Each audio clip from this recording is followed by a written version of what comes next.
banyak mayoritas organisasi di Indonesia dibangun sekedar supaya gue punya anak buah, supaya gue dipersepsikan jadi atasan. Waduh, ngilu Coach kasih solusi. Coach Rene. Dari Allah, udah berapa tahun kita nggak ketemu ya? Iya bener ya. Soalnya kemarin kan tayangan di weekend itu kan kita lagi di Muslim Live Fest. Dan gue lagi di Aceh. Nah kita gak ketemu. Sekarang Iya. kita hadir lagi. Bahas kultur atau budaya bos-bos yang semena-mena pada bawahannya. Nggak boleh ngomong gitu. Enggak, Karena maksudnya- budaya ini bukan faktor bos doang. Aku takut. Yang semena-mena tuh juga bisa dari bawahan loh. Oh ya ini kan oknum bos yang semena-mena. Emangnya dari bawahan semena-mena? Ada bawaan semena-mena. Merasa jadi korban itu apakah bukan semena-mena? Oh iya juga Iya sih. kan, tentunya penyebutan oknum untuk karyawan itu juga semena-mena gitu kan. Iya. Case itu pernah kita bahas kan sebelumnya, Iya. tapi kita udah nggak Oke. bahas itu Oke, lagi oke, ya, oke, udah iya, ya. tenang ya. Sayap Tenang. terbang itu udah selesai. Sekarang kita coba cek nih. Ada Kita yang coba masuk cek. nggak tuh? Nah, ada yang masuk karena kan ini memang lagi rame banget karena kemarin di media-media juga berangkat dari rekonstruksi terjadinya kejadian-kejadian yang memang adanya pembunuhan apa segala macam. Itu kan artinya kan Lo mau bahas lagi Enggak, itu bukan. Ini kan ada hubungannya tentang yang bagaimana mungkin seorang ajudannya. ajudan yang akhirnya nyetrikain gitu ya. Nyetrikain siapa? Nyetrikain baju anak-anaknya. Hah? Ada. Aku nggak tahu tuh. Ada. Kalau nyetrikain baju bosnya boleh dong. Ya, Kan ajudan, enggak juga. enggak dong. Ya oke, enggak ya. Menurut gua enggak. Ya itu bukan aja, tugas. ya itu aja mungkin bukan tugasnya. Tapi lebih parahnya nyetrikain baju anak-anaknya Iya, ini sekolah. Ini bentuk apa ya bahasanya ya? Gue nggak ngerti sih. Ini potret budaya sih memang. Nah kan makanya nyambung nih. Kita lihat di sini. Kalau yang di sana ada oknum polisi nyuruh ajudannya untuk nyetrikain baju-baju anak-anaknya. Dan itu dianggap wajar karena kemudian kan diposting, ya dikirim. Paham ya? Gitu. Dan ini menurut gue yang perlu kita perjuangkan sama-sama, bahwa tugas untuk membentuk kultur itu bersama-sama. Gitu. Dan kita mesti bisa membedakan mana yang acceptable, mana yang nggak acceptable. Gitu. Oh, berarti harusnya udah ada tugasnya dan porsinya masing-masing kan coach ya? Jelas Ajudan dong. ngapain? Sama kalau Sebelum dia menjadi ajudan Aha. dalam peran organisasi secara profesi, Iya. ajudan itu peran, ya. tapi profesinya kan polisi. Oh iya. Iya nggak? Sebelum Derry itu bisa nyuruh, ada di sini anak buah remah-remah momoginya Derry namanya Aldan gitu ya. Iya. Sebelum Derry bisa nyuruh Aldan beliin makanan buat hamster peliharaan anaknya Derry, Tahu iya lagi. kan? Iya Iya kan? Derry kan mesti paham bahwa Aldan itu memang di sini membantu Derry dalam bekerja, Iya. tapi bukan semua hal yang jadi urusan Derry jadi urusan dia. Oh. Contoh beliin hamster anak. Iya, itu Nggak bukan pas. tugas dia. Nggak pas. Tapi kalau dia tiba-tiba mungkin tahu punya skill cara memilih hamster. Kalau kemudian dia tahu dan ini kesukaan dia dan dia willingly tanpa lo minta, Oke. Bro Derry, dia manggil lo apa? Pak Derry. Iya, iya. Pak Derry, saya suka banget sama hamster. Saya tahu anak bapak senang hamster. Aku boleh nggak lihat? Aku bantuin, aku liatin. Iya, iya. Case-nya lain ya bro ya. Lain ya. Tapi dia nggak ngerti hamster itu apa. Ya, Terus, terus tiba-tiba Tolong dong ke Barito. beli. anak gue butuh hamster, butuh makanan hamster. Lo sekarang beli, nggak mau tahu kenapa? Lo kan anak buah gue. Oh. That is wrong. Meskipun digaji. Loh, iya, tapi kan profesionalisme masih Oh, ingat iya, kan, iya. profesio itu janji publik. Iya. Dan dia itu dipekerjakan di sini sebagai apa? Budak lo. Kan bukan, gitu. bukan. Astagfirullahaladzim. Kasar sekali ya. Mulai-mulai ya udah nggak sarkas lagi ya. Oh, sama halnya dengan driver juga begitu ya? Ya, Oh, misalnya dia driver, ya pekerjaannya sebagai driver ini driver keluarga atau driver dipekerjakan oleh organisasi. Misalnya, lo punya driver, kasih solusi ini kan perusahaan ya. membayar seorang pengemudi, supir untuk nyupirin lo. Oke. Ini dia artinya supir perusahaan, Der. Ya. Akadnya supir perusahaan. Oke. Difungsikannya menjaga budaya yang baik adalah segala hal terkait urusan lo dari rumah kantor dan urusan dinas lo. Oh. Pada saat lo udah nganter istri lo butuh untuk anak lo mau pergi dugem atau gimana, dia udah nggak boleh dipekerjakan untuk itu, kecuali lo minta tolong dan dia mau. Satu. Oke. Kedua, lo punya supir lain yang akadnya akad supir pribadi. Oh. Paham bedanya iya, ya? Iya. Apalagi mungkin driver tapi masih masuk ke kamar. Dimasukin ke situ lagi. Udah. Loh, bener dong. Iya. Nganterin makanan mungkin bisa jadi. Iya. Oke, kita bahas ya. Kita bahas. Kita lihat di sini ya. Iya kan, siapa tahu mungkin drivernya kuat. Jadi bisa disuruh-suruh dia mau. Ya, Ikhlas siapa tahu karena kekuatan dia gitu kan si Om itu. Oke. Dia ngomong namanya Derry ya, supaya semua clear ya. Oke, kita lihat nih ya. Ini curhatan nih dari fansnya Coach Rene ini, Masya Allah nih. Kan banyak nih kan, ini loyalisnya nih. Lutfian Al-Fajar. Wow, sangat berani ya. Ada mukanya juga nih. Anda berkomentar di publik loh. Nggak apa-apa, bosnya kan juga lihat. Kalau nggak apa-apa biasanya nggak apa-apa, kan bosnya nggak lihat. Nggak apa-apa, bosnya kan juga lihat. Justru dia tuh nampilin di sini supaya bosnya baca, men. Karena dia tahu bosnya menyimak, kasih solusi, coach kasih solusi. Siap, kita baca nih dari Lutfian. Saya bekerja sebagai social media analitik di salah satu production house yang bergerak di bidang media di Jakarta Selatan. Saya di sini sudah 2,5 tahun dan saya hanya lulusan SMK jurusan multimedia. Sekarang saya ingin resign dengan alasan gaji yang 2 bulan terakhir baru menyentuh 3 jutaan. Itu pun hasil dari minta naik gaji berkali-kali. Saya jatuhnya tidak memiliki jam kerja. Lah kok bisa? Kadang tengah malam pun masih dimintai laporan atau report atau suruh bikin laporan. Setiap hari saya mengerjakan 8-10 laporan perkembangan sosmed. Dan tidak ada hari libur. Bahkan tanggal merah Idul Fitri dan Idul Adha itu tetap berjalan.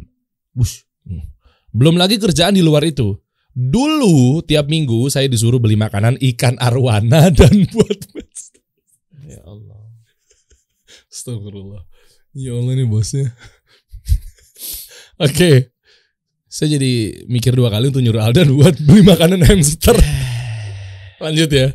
Dan buat banner, saya merasa tidak puas dengan gaji yang saya dapatkan karena saya merasa tidak sebanding dengan usaha tenaga yang saya keluarkan tiap harinya. Dan jika saya punya kesempatan untuk pindah ke tempat kerja lebih baik, saya akan keluar. Sini, kita lagi buka banyak loh. Insya Allah. Dan jika berkenan saya berminat kerja langsung. Dikasih solusi. Oh iya. Ya saya mah tinggal nunggu dana dari Coach Rene aja. Bismillah, Masya Allah. Bosnya semoga mendengar gitu ya.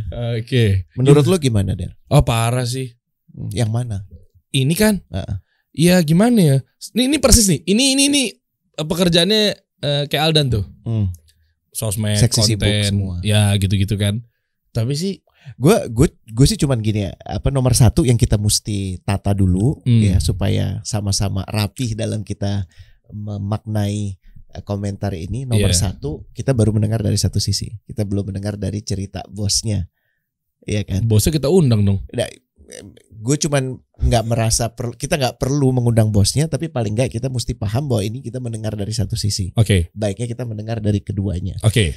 Gue melihat ada permasalahan ini sebelum gue membantu Lutfian ya mengomentarinya. Lutfian juga mungkin mesti punya kejelasan dalam menerima pekerjaan selanjutnya. Kalau dia memutuskan untuk keluar dari pekerjaan sekarang, bahwa akad itu kritikal. Di bagian awal itu perjanjian lo dengan dia tuh apa? Nah itu. Ya. Dan di sini gue nggak bekerja sebagai media analitik di salah satu production house itu, apakah itu akadnya? Kalau betul memang seperti itu akadnya, lo berhak untuk mengatakan tidak untuk pekerjaan-pekerjaan yang di luar itu dan tidak ada kaitannya dengan objektif lo. Oke. Ya, objektif pekerjaan lo. Itu lo punya hak untuk mengatakan itu. Oke. Ini kita pahamin dulu. Dan tentunya lo akan ngomong, ya kalau dipecat gimana? Ya memang itu resiko mengatakan tidak.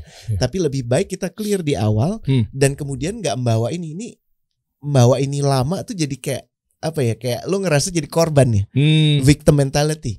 Lihat nih, kalau dari bahasanya, maaf ya Lutfian, dirimu tuh ada perasaan korban. Berarti dia playing victim. Bisa jadi kemudian dia memang benar-benar korban, atau kemudian keasikan menjadi korban. Lihat nih, gue nih diperlakukan kayak begini. Ya emang sih gue cuma lulusan ini. Ya emang sih gue cuma dapat gajinya segini. Ya emang sih, iya emang itu semua sudah maaf bahasa saya kalau saya ketus gitu, ditakdirkan untukmu. Dan pertanyaannya, lo mau ngapain atas semua yang sudah terjadi? Pasti ada alasan kenapa ini terjadi. Jadi nomor 1, tangkap dulu ilmu yang terjadi di dalam peristiwa ini. Dan banyak sekali pelanggaran akad terjadi di sini. Oh iya. Iya kan? Kalau dia akadnya sebagai social media analitik, iya, diperjelas dulu objektif pekerjaannya apa, lingkup pekerjaannya apa. Bukan kemudian juga lo punya alasan untuk nggak kerja. Kalau nggak ada kerjaan gue nggak mau kerja. Selebihnya ya tinggal bagaimana lo merasa berlega untuk membantu, itu silahkan. Tapi kalau kemudian lo diwajibkan untuk mengerjakan hal-hal yang jauh sekali berbeda dengan apa yang sudah diperjanjikan, itu juga nggak tepat. Gitu, kayak bikin report kan gini kan, jangan cuman apa bahasanya ya, jam 10 malam kita kan bisa ya kemudian punya pemikiran ini terjadi sekali. Oke, berarti memang ada satu hal di luar di luar perencanaan. Tapi 2 kali, 3 kali, ya artinya emang nggak punya perencanaan dong. Tugas kita kemudian untuk membuat rencana, Bapak, apakah ada kebutuhan untuk report dalam sepekan ke depan sehingga saya bisa kejar di siang hari. Oh, ini OKR nih. Beda. Salah satunya kan objective key result. OKR itu bahkan diturunkan dari atas. Sebagai remah-remah momogi di perusahaan namanya Kasih Solusi yang baru gabung sepekan, kalau Kasih Solusi menggunakan OKR, dia tahu OKR-nya dari itu apa. Sebagai atasan nomor 1. Dia ngerti yang jadi objektifnya dari apa. Yang jadi milestone, tahu milestone ya? Tahu. Key result. Jadi untuk supaya satu hal bisa tercapai, dia butuh mencapai hal-hal sebelumnya. Ya kan? Ya itu apa?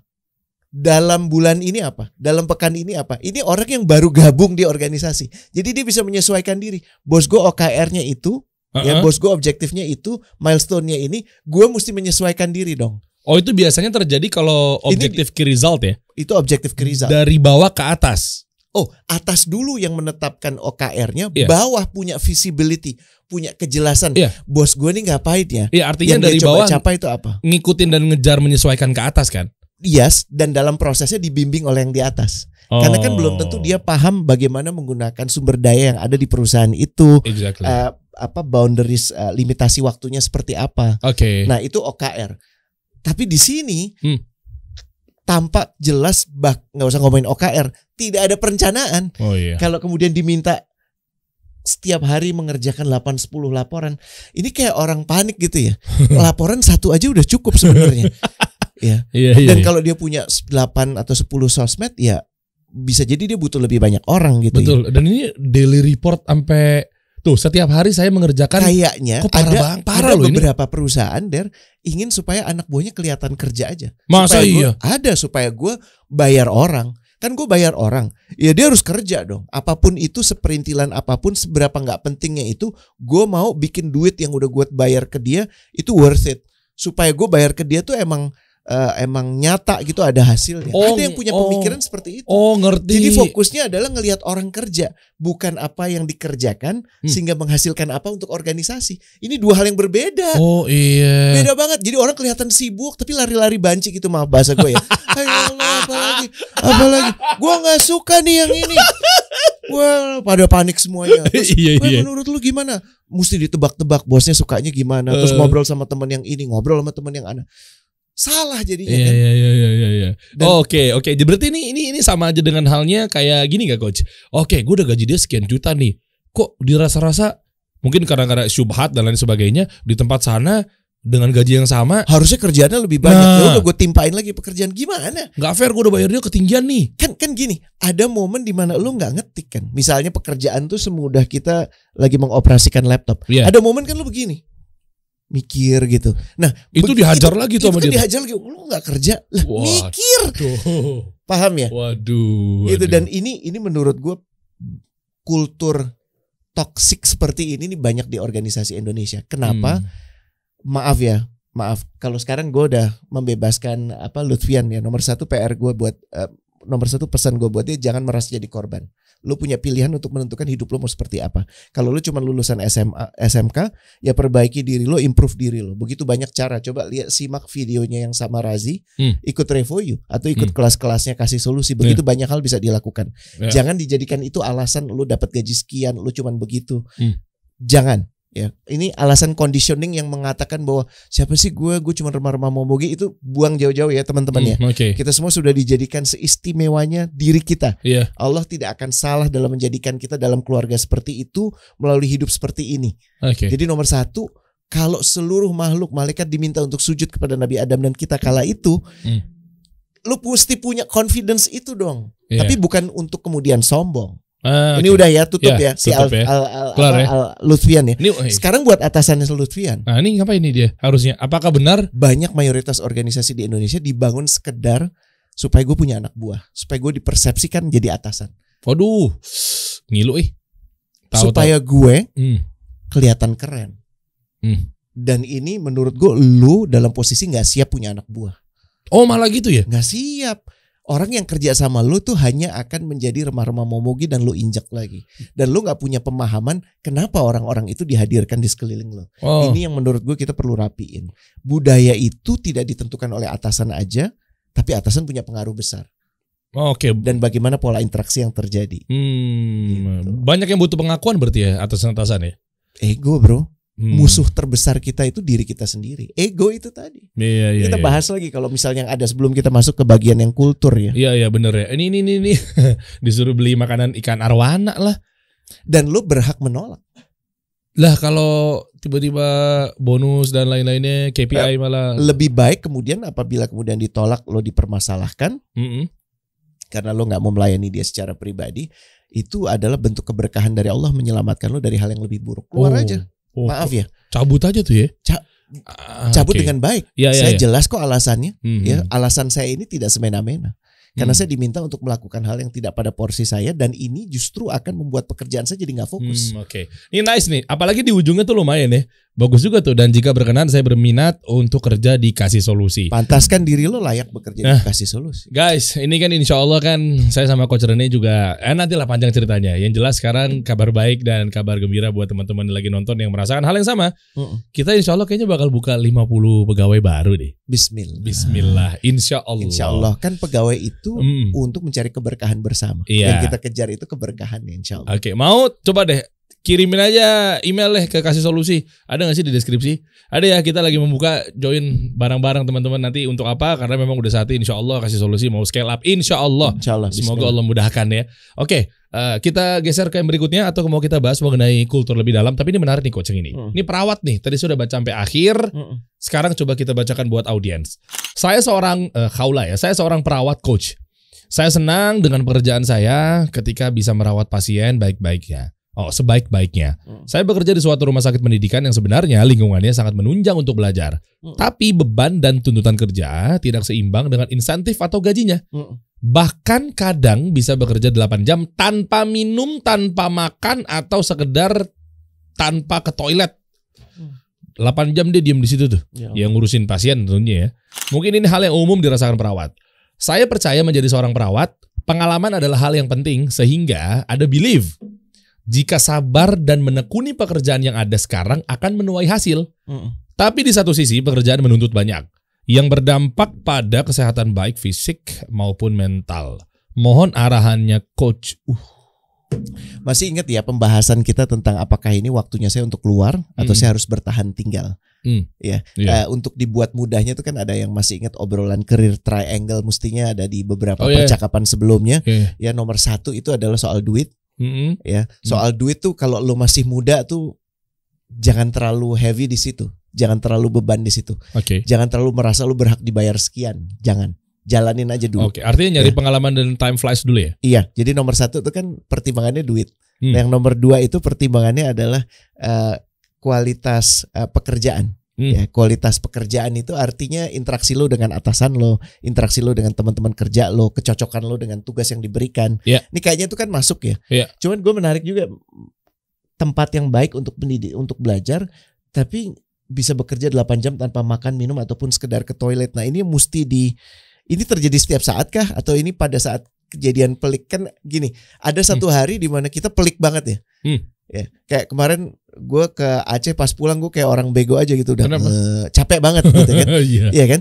Tapi kan nggak setiap hari kayak gitu. Iya. Ya, tapi kalau dilihat dari perawat mah kayaknya habit tiap hari deh. Makanya ini yang mesti dipastikan. Kalau ini adalah kelaziman ini bisa jadi berbahaya karena ini merisikokan kesehatan lo. Salah. Tubuh lo juga punya hak soalnya. Harus ngerawat orang malah masa lo yang dirawat. Iya kan? Jadinya yang paling penting dalam hal ini pahami dulu apakah ini kejadian sesekali atau terus-menerus seperti itu. Kalau terus-menerus seperti itu, walaupun tempat ini baik untuk proses belajar lo, tapi ini berisiko terhadap kesehatan lo. Jadi jangan pikir panjang ya, ini nggak baik gitu. Yang terakhir adalah kualitas hidup lo, lifestyle lo seperti apa, gitu ya. Dan tentunya 3 ini mesti dibalut dengan pemahaman bahwa ya lo mesti punya kebersyukuran, ya. Lo mesti punya kesadaran dan kesabaran dalam menjalaninya, gitu. Tapi yang pasti, gue bisa katakan ke Khaula, ya, tidak ada kesalahan lo di tempat ini sekarang, sehingga lo bisa mendapatkan ilmu itu tadi. Yang kalau lo nggak di sini lo nggak akan mengalami ini. Cuman jangan melalui sesuatu tanpa memperoleh hikmah dan ibrohnya. Jadi lu cuman ngejalanin aja. Itu berhenti di ilmu artinya. Dan ilmu itu kemudian tidak akan menempel ke dalam diri lo. Apakah ini ada kebaikan dari sini yang muncul? Gimana dong? Gitu. Nah, itu hikmahnya kemudian. Dan kalau kemudian lu bisa mengambil keputusan-keputusan yang tepat dari sini, there you go, itu ibrohnya gitu. Silahkan aja. Kalau menurut lo ini sudah terjadi selama berapa lama dan tidak ada perbaikan, cari yang lain, nggak ada salahnya. Gitu. Artinya pindah rumah sakit gitu? Misalnya. Pindah rumah sakit, tapi pastikan pada saat lo pindah rumah sakit bukan yang seperti ini, bukan yang kemudian lo bisa 8 jam tanpa makan, tanpa minum. Nah ini artinya gini coach, kalau untuk ngomongin rumah sakit ini bukan adanya SOP dan ISO yang sama. Karena ini kan yang melibatkan apa ya, namanya apa sih kalau standarisasi itu kan selalu ada di setiap lini proses. Iya kan? Cuman apakah standarisasi itu dijalankan itu kan tergantung komitmen masing-masing rumah sakitnya. Komitmen masing rumah sakit itu tergantung komitmen atasan nomor 1 dan yang di bawahnya. Benar nggak? Jadi memang sangat tergantung bagaimana komitmen ini dipegang oleh orang-orang yang bekerja di sana. Dan sebagai orang yang baru bergabung, tidak boleh hanya diam saja. Kalau ada sesuatu yang tidak sesuai dengan apa yang diprosedurkan, apa yang disepakati, ya lu ngomong dong. Ya kalau nggak ngomong dan lu merasa itu sebagai problem, yang salah ya lu menurut gua. Gitu. Nice. Ya. Nice. Ada lagi nggak nih? Menarik nih, banyak nih yang curhat-curhat. Tadi mana? Ini. Boleh ini deh. Itu pekerjaan yang paling saya benci di awalnya aja udah gitu ya. Dor, Syams. Nah kalau kayak gini sih, kira-kira benar apa salah coach? Dari awal kayak gitu, kenapa dipilih kerjaan yang ini? Makanya kan ya. Iya gak sih? Gue selalu pegang gini, kalau lu mengerjakan jangan pekerjaan tuh aktivitasnya banyak. Ingat ya kawan-kawan ya, ada diskusi kita tentang passion yang udah ditonton lumayan banyak supaya lo paham ya. Passion itu terletak pada aktivitas bukan pekerjaan. Kalau lu membenci pekerjaan itu ada banyak aktivitasnya. Apakah semua aktivitas dalam pekerjaan itu lo benci? Kalau iya, kenapa lo ngerjain juga di awal? Kenapa lo bilang iya? Itu celakanya kalau lo milih kerjaan cuman sekedar buat bertransaksi. Paham ya? Alasannya dia pilih kenapa? Biasanya uang kali ya, mau nggak mau. Kalau cuman alasannya uang, ya artinya ya kenapa lo komplain? Kan yang lo tuju cuman uang. Nice, cerdas juga Coach Rene. Bener nggak? Iya bener juga ya. Selama lo masih dibayar ya diam aja. Cuman kalau lo tanya ke gue baik nggak? Ya enggak. Kenapa? Yang segitiga tadi ya? Iya, tapi yang paling penting kalau ini babnya adalah bab menjadi piawai. Kita juga udah pernah bahas itu, mastery. Bagaimana seseorang bisa menjadi lebih baik kayak Derry seperti sekarang, bisa jadi podcaster handal dikasih solusi. Masya Allah, Allah barik. Bahkan ada yang bilang kayak Deddy Corbuzier Syar'i gitu kan. Gimana lo bisa jadi seperti ini, Der? Kalau di pekan-pekan awal di mana lo dulu kagak dibayar, suruh siaran jam tengah malam, lo nya nggak menikmati prosesnya, lo benci sama prosesnya. Enggak sih, gue enjoy sih. Nomor 1 enjoy-nya mesti ada. Kalau lo nggak enjoy gimana? Tapi kan gini, mesti clear dulu nih. Yang lo enjoy itu aktivitas yang mana? Pekerjaan itu aktivitasnya banyak. Jadi penyiar kan ada banyak PR-nya, bener nggak? Banyak. Nggak, aktivitasnya nggak cuma siaran. Siaran itu simplifikasi. Tapi ada yang gimana mengkontekskan obrolan. Bagaimana memahami kalau lo ada tamu yang datang, itu kan udah aktivitas yang beda walaupun kayaknya sama. Betul. Belum lagi yang mindahin visual jadi ke audio. Nah, kita ngobrolnya kan nggak bisa serba visual, sementara kan itu audio doang tuh. Antara lo monolog dengan lo dialog aja itu dua hal yang berbeda, dua aktivitas yang berbeda. Ada orang yang suka sama monolog doang, ada orang yang suka sama dialog doang, ada yang suka dua-duanya. Lo yang mana? Clear dulu dong tentang aktivitas yang lo suka. Kalau aktivitasnya udah nggak suka, lo masih jalanin. Sekarang gue nanya, problemnya di mana? Problemnya bukan di pekerjaannya, di elunya. Kenapa lo mengatakan iya pada pekerjaan itu, paham ya? Iya, coba kita lihatin narasinya nih. Bener-bener Coach Rene bener banget. Kenapa? Karena depannya tiba-tiba gini. Umur saya 30 tahun. Selama ini kerja profesional sebagai sales, tapi itu pekerjaan yang paling saya benci. Lah terus selama ini terus Anda ngapain? Oke, lanjut. Sekarang lagi nggak kerja, mau ngelamar-ngelamar tapi bingung ngelamar jadi apa. Kesibukan saat ini ngajar ngaji, tapi itu kan bukan penghasilan dan nggak bisa diharapkan sama sekali. Ngeblok udah 11 tahun, tapi bisa cair setahun sekali di ambang batas minimal. Satu sisi saya mau kuliah, saya juga butuh nikah. Tapi kasihan anak-anak ngaji kalau ditinggal. Emangnya kalau nikah tuh ninggalin anak-anak ngaji? Enggak, ini terus nanya deh. Kan tetap bisa ngajar dong harusnya. Mau buka usaha pun gak punya modal. Satu-satunya alasan saya gak bunuh diri adalah saya tahu itu dosa. Dan Allah udah jamin rezeki saya. Wah, ini kompleks banget nih. Jadi nomor 1 menurut gue chapter yang pas untuk kawan kita, belajar bersyukur dulu yuk. Iya. Atas hal-hal yang kita miliki atau yang kita gak miliki kita syukuri. Okay. Kalau kita belum dikasih itu bukan karena Allah benci sama kita, bukan karena Allah ingin mempersulit hidup kita, tapi karena ingin menyelamatkan kita dari sesuatu yang lebih buruk. Iya. Lo bisa pegang itu nggak? Kan ngaji ini esensinya supaya kita memahami kalamullah, kita memahami pesan-pesan indah yang dititipkan oleh Allah di dalam agama kita. Iya nggak? Dan syukur itu masih ingat ya, kita pernah ngobrol itu ya, syakarah. Artinya diberi sedikit memberi banyak. Oke. Sejatinya kita diberi banyak sekali. Kita diberi kebiasaan untuk melihat, kebiasaan untuk bercakap, kebiasaan untuk menulis sebaik ini walaupun isinya komplain. Ya kan, ini kan bentuk kemampuan yang dititipkan Allah kepadamu. Oke. Tapi kalau kacamata lo kurang, ya, gue harusnya dapat lebih banyak, akan semakin jauh kita dari rasa syukur. Jadi nomor 1 syukuri dulu Syams dimanapun lo berada, apapun yang lo jalani sekarang, beban apapun yang lo lagi pikul. Ya, kenapa? Karena menurut gue ini tanda sayang Allah pada lo. Dan lo lagi dipersiapkan untuk hal-hal yang lebih esensi. Cuman PR Syams adalah untuk tidak cuman terfokus pada ilmu saja. Oke. Ya, untuk berangkat ke yang lebih esensi dari situ. Mengaji ini bukan profesi saja loh. Ini adalah satu, gimana orang-orang yang diajar ngaji itu nanti dia bisa bersaksi bahwa saya jadi melek agama ini karena dia. Kan bukan cuma ngajarin huruf Arab bentuknya alif batatha, tapi pemahaman beragama itu sendiri seperti apa. Bagaimana pemahaman agama juga bisa mengajak kita pada pemahaman untuk berkesadaran dalam hidup. Dirimu udah belajar berkesadaran dalam hidup atau belum? Iya enggak? Dan tidaklah semua orang diciptakan percuma. Orang yang kemudian memilih untuk bunuh diri kan karena merasa dia sia-sia. Iya kan? Jangan biarkan dirimu dengan ilmu yang sudah kau miliki, kemampuanmu mengajar, mengaji, merasa cuma-cuma. Ajaib kan? Wow. Benar nggak? Nah, kalau kebersyukurannya itu sudah ditata, yuk mulai dari yang ada. Mulai dari yang ada lagi nih. Jangan, apa bahasanya ya? Jangan mudah benci dan suka akan sesuatu. Kita sering banget ngobrol ini ya Der ya. Berapa sering dalam hidup kita nggak suka sesuatu, ternyata hal itu baik. Banyak. Berapa sering kita suka banget sama sesuatu, tapi nggak baik. Wih, sangat banyak itu. Benar nggak? Jadi nomor 1, sebelum kita punya a priori itu antipati terhadap apa yang Allah titipkan pada kita. Benci itu kata-kata yang menurut gue harokatnya tuh tinggi sekali. Gue nggak suka gitu. Udah lu jalanin belum? Udah berproses belum? Ini sih belum ya. Kalau gue khawatir tadi. Gue khawatir. Kelihatannya begitu karena ya tadi dia bilang mau buka usaha pun nggak punya modal.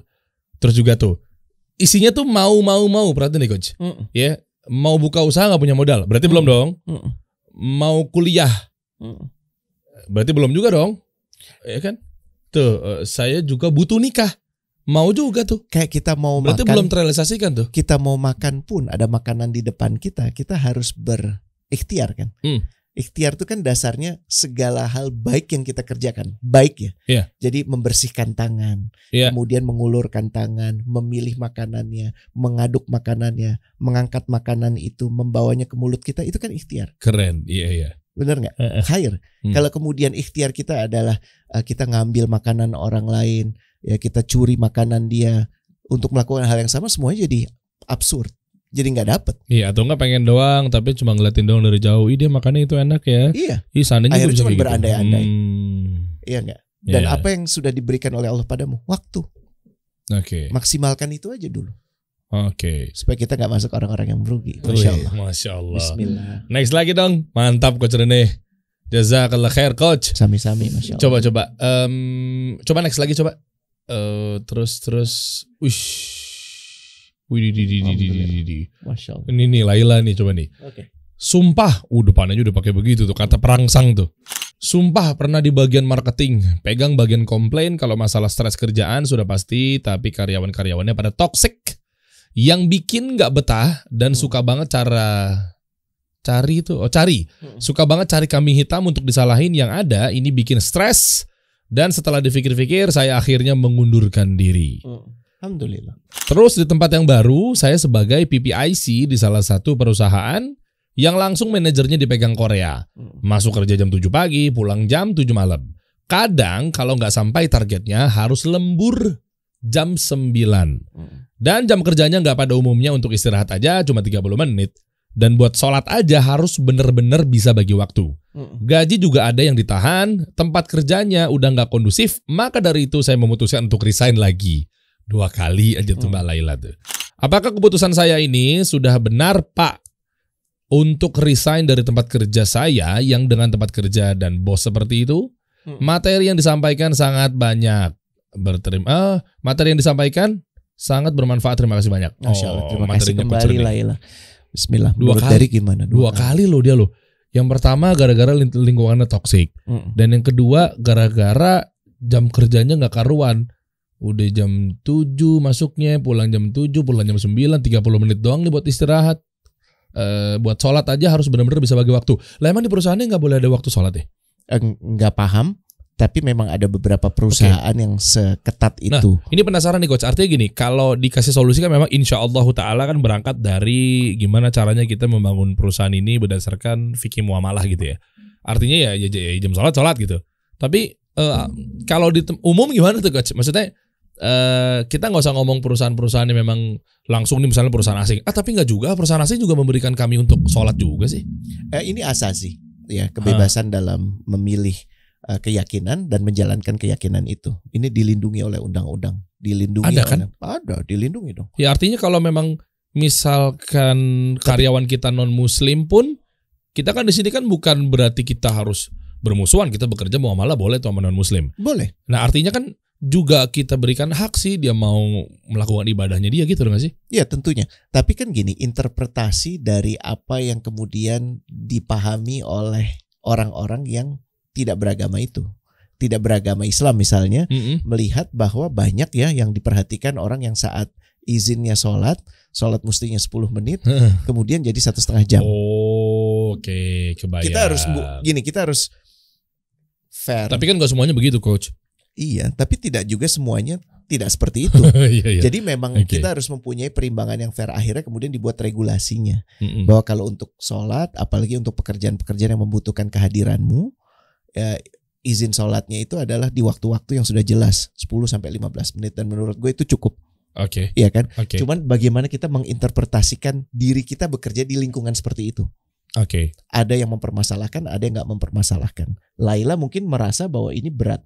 Ya. Iya, soalnya ini kan kultur ya kultur buat seru karena banget ini bukan prioritas mereka. Bagaimana yang tampak di sini, kultur itu kan menunjukkan apa yang benar-benar esensi, mana yang sebagai pelengkap. Yeah. Bagaimana pekerja itu, kalau yang saya baca di sini, perusahaan-perusahaan yang Laila pilih, sayangnya bukan perusahaan yang melihat bagaimana seorang pekerja itu bisa merasa diuongke, bisa pekerja merasa dioptimalkan. Itu nggak terjadi karena mereka hanya melihat pekerja di 2 perusahaan ini sebagai sumber daya yang bisa gue pakai. Dan supaya saya bisa mengoptimalkan sumber daya yang saya bisa pakai, ya gue optimalkan waktu dia yang tampak di depan mata gue. Kalau gitu mesti gimana? Tepat nggak? Ya tergantung Laila keluarnya kenapa. Kalau keluarnya karena marah, nggak tepat. Karena marah diperlakukan begini. Gue marah, gue gak suka diperlakukan begini, gue keluar. Ya gak tepat. Tapi kalau gue keluar, alhamdulillah gue udah belajar bahwa ada 2 kultur perusahaan yang bisa gue kenali sekarang saat gue interview. Bahwa perusahaan ini hanya melihat gue sebagai sumber daya, bukan sebagai manusia.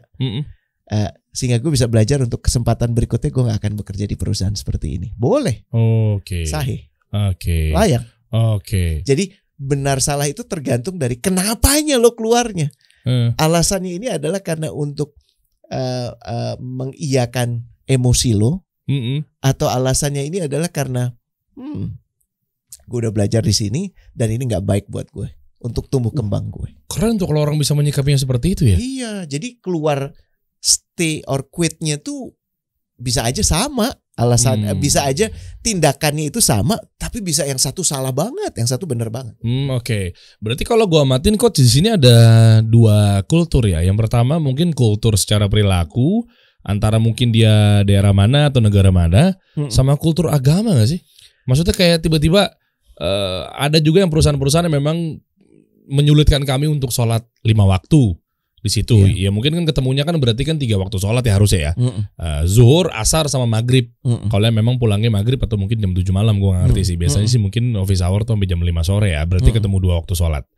Nah tapi kan ada juga mungkin tiba-tiba dibatasi, nggak boleh. Emang beneran nggak boleh itu ya? Gue nggak pernah ngalamin itu dalam hidup gue. Gue nggak pernah. Gue hanya mendengar, tapi gue nggak pernah melihat langsung, berhadapan langsung dengan situasi ini. Jadi nggak tepat kalau gue berkomentar. Tapi kalau memang betul dibatasi seperti itu, apa alasanmu untuk bertahan? Itu. Lebih baik energinya digunakan untuk mencari pekerjaan baru saja. Karena kalau kita sudah paham betul kedekatan kita yang dengan Allah yang kita perlu pelihara, dan salah satunya adalah dengan beribadah, dengan sholat, sholatnya tepat waktu gitu ya, dan sesuai dengan apa yang sudah ditentukan, ya silahkan aja cari yang lain. Cuman gue juga curiga kadang-kadang interpretasi ini interpretasi ekstrim. Maksudnya gimana? Bahwa perusahaan yang dipersepsikan seperti ini bukan kayak gitu, karena nggak pernah ada yang ngasih tahu mereka, satu. Ya, karena dua, akhirnya hubungannya sudah menjadi sangat transaksional. Hubungannya itu cuman bos atasan, bukan Rene Derry. Gue punya teman orang Korea, punya sahabat orang Korea, JB Kim, ya salah satu orang yang paling lembut menurut gue. Jadi kalau kemudian kita menggunakan alasan kekoreaannya juga nggak tepat menurut gue. Ya, apakah semua perusahaan Korea seperti ini? Itu lebih nggak tepat lagi. Belum tentu. Ya, jadi pahami ya kawan-kawan ya. Jangan pernah mempersamakan satu perbuatan dengan totalitas orangnya. Gue dikecewakan Derry sekali, selamanya Derry akan mengecewakan gue. Itu ngaco. Sama halnya dengan yang lagi rame nih. Berarti kita sekarang kasus oknum polisi, akhirnya instansi kepolisian Republik Indonesia langsung dihakimi bahwa ini polisi berarti udah gak ada yang benar. Salah tuh. Itu juga salah. Iya dong. Namun juga polisi punya PR besar untuk memisahkan oknum dengan organisasinya. Bahwa organisasi kami nggak seperti itu, gitu. Dan ini memang ya butuh banyak case yang dibahas, ya. Dan kita mesti punya, yang kita kan nggak bisa mengendalikan. Kalau kita bekerja di perusahaan itu, kita kan bukan pemiliknya. Iyalah. Sehingga kita hanya bisa menjaga apa yang kita ucapkan, apa yang kita utarakan, apa yang kita tulis, apa yang kita sampaikan. Tapi bagaimana kemudian itu direspon, itu kan bukan hak kita lagi. Jadi PR besarnya adalah kita dengan tegas mengatakan dan membuat garis yang tegas bahwa ini di luar dari apa yang kita sepakati loh. Gitu ya. Bahwa soal saya dengan Tuhan saya, dengan Allah, ya itu tidak bisa ditawar-tawar. Gitu. Hal-hal seperti itu ya. Rame ya sebenarnya. Kalau kita lihat komen-komennya masih banyak ya. Coba kita persingkat aja ya. Iya kan, macam-macam tuh. Nih kalau misalkan lingkungannya udah toksik, banget, gimana? Bang Coach, maksudnya gimana? Kalau lingkungannya udah toksik banget, Bang Coach. Dan selalu menggibai antara satu dengan yang lain. Ya itu udah parah tuh, gimana tuh Coach? Ya pertanyaannya gini, ngapain lu masih di situ? Ya, dan gue ingin memastikan ya. Ini pemahaman gue terkait gibah. Ini ya pemahaman gue terkait gibah. Gue cuman ingin mengkritisi aja. Ya, kadang-kadang pada saat kita ada interaksi yang kita dibohongin sama orang, kemudian kita ditanya tentang orang itu terkait perkara muamalah. Kemudian gue mengatakan keburukan orang itu yang gue rasakan. Itu gibah bukan? Iya gibah sih. Enggak dong. Enggak ya? Loh, orang itu nyata bohongin gue. Iya. Iya kan? Itu sebenarnya ada yang dimaksud dengan gibah yang dibolehkan. Iya. Dan dalam dia zalim kan? Iya, dalam perkara muamalah, ya, kerap itu kita butuh. Iya, boleh. Kita butuh. Betul. Kalau dia udah parah banget, dia udah benar-benar bermasalah. Kalau kita diem aja malah salah. Iya betul. Lah ini kan untuk menjaga trust di antara sekeliling kita. Gitu. Jadi yang paling kritikal di sini, yang lo maksud lingkungannya toksik, gibah banget, itu apa maksudnya? Kalau memang ini untuk hal yang diperlukan agar orang tahu, ya hindari terkait dengan hal ini, itu malah menurut gue baik. Jadi dalam pertanyaannya Faris mesti clear, ya nggak boleh lo punya pemikiran bahwa karena kita sama-sama udah menekuni agama ini, ya sudahlah, ya gue dibohongin 500 kali ya sudah, dengan orang yang sama apa boleh buat, karena gue selalu punya opini. Itu juga salah menurut gue. Ya, tapi kalau ya betul dia cuma ngomongin keburukannya tanpa alasan yang jelas, nggak ada manfaatnya, tidak untuk melindungi orang lain. Itu gibah. Ya, ngapain lo ada di situ? Get out. Clear ya? Ya, paham. Tapi dalam perkara muamalah kerap orang suka mengatakan itu gibah, padahal itu sebenarnya bukan. Apalagi memang dia banyak menyusahkan orang, menyesatkan orang dan lain-lainnya. Tugas lo untuk membuat ini jadi lebih clear supaya tidak orang yang jatuh ke sana. Nah, cuma banyak orang yang memanfaatkan tentang gibah yang dibolehkan ini, coach. Yang ada malah jadinya kebijakan publik yang berawal dari cancel culture. Menarik. What do you mean? Iya kan? Apakah di kantor itu juga ada yang kayak gini-gini disebut cancel culture? Oh, office politics jadi lari. Office politik ya? Cancel culture itu secara bagaimana sekelompok orang yang rata-rata lebih mayoritas kemudian membenarkan atau menyalahkan orang lain. Betul ya? Jadi pada saat misalnya kita sekarang lagi zamannya pakai topi kuning. Iya. Terus ada yang pakai topi merah. Kalau pakai topi merah, langsung tuh di cancel. Di cancel. Di Jadi, kantor ada yang begitu. Di blok atau segala macam. Nah, kalau ditarik dalam setting yang lebih kecil, itu namanya office politics. Bagaimana orang memainkan kepentingannya masing-masing untuk mendapatkan apa yang dia mau. Jabatan salah satunya. Jabatan, duit, pengaruh yang paling nyata. Ya, kemudian akhirnya dia bisa mendapatkan apapun yang dia tuju. Orang yang mempunyai pengaruh lebih besar, tentunya mempunyai kesempatan untuk mendapatkan hal yang dia mau. Nah, itu office politics. Mau bahas itu? Mau dong. Oke. Tapi ntar next week. Coach kasih solusi.